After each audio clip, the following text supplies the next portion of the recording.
Bonjour à tous. Aujourd'hui, nous allons aborder ce qu'on appelle dans le bouddhisme le discernement, parfois traduit par la sagesse ou la connaissance. Et la façon dont le Bouddha nous invite à développer ce discernement se passe en différentes étapes, que sont l'écoute d'une part, la réflexion ensuite et finalement la méditation, les deux premiers menant au troisième. Ce point est essentiel parce que le propos de l'enseignement du Bouddha, c'est de dissiper la confusion, la méprise. Et on utilise l'outil du discernement pour ce faire. C'est donc quelque chose qui va nous accompagner tout au long du chemin. Quand on parle de discernement, en fait le terme en sanskrit c'est prajna. Il ne s'agit pas de rassembler toute une série d'informations et de connaissances. Ce n'est pas une connaissance passive, mais c'est plutôt une dimension active, une vaste gamme d'investigations, de réflexions qui vont nous permettre petit à petit une compréhension de plus en plus profonde de ce que sont les choses, les phénomènes, l'esprit, son fonctionnement. Et ce processus-là nous permet de développer cette qualité d'intelligence, cette qualité de clarté, en mettant en œuvre ces trois aspects, que sont l'écoute, la réflexion et la méditation. Et Vasubandhu, un grand maître du 4e ou 5e siècle, en parle comme ça.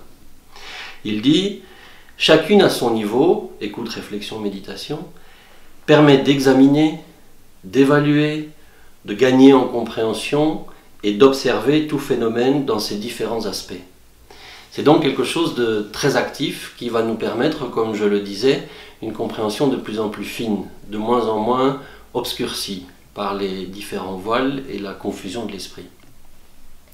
Le demi-frère de Vasubandhu, Asanga, parle aussi de l'écoute, de la réflexion et de la méditation en posant trois questions. Parlant de l'écoute, il demande « Est-ce que les instructions, les enseignements sont bien retenus dans mon esprit ou non ?» Cela montre que l'écoute, ce n'est pas simplement le fait de rassembler des données, mais il y a déjà une première approche, une première compréhension de l'enseignement, à travers éventuellement sa mémorisation, le rappel. Et sur cette base-là, on va commencer à approfondir notre compréhension à partir de la réflexion. Et Asanga demande, ces instructions ont-elles bien été considérées par tous les aspects de la connaissance ou non? On voit là, dans cette deuxième étape, qu'il y a un approfondissement, une recherche, où la question n'est pas tellement qu'est-ce que je pense de l'enseignement, mais plutôt de se demander qu'est-ce que j'en comprends, d'approfondir la compréhension des instructions reçues. Et ces deux aspects nous mènent à la troisième étape, la méditation, qui est un discernement qui n'est plus fondé uniquement sur la réflexion, mais sur un mode de connaissance plus direct.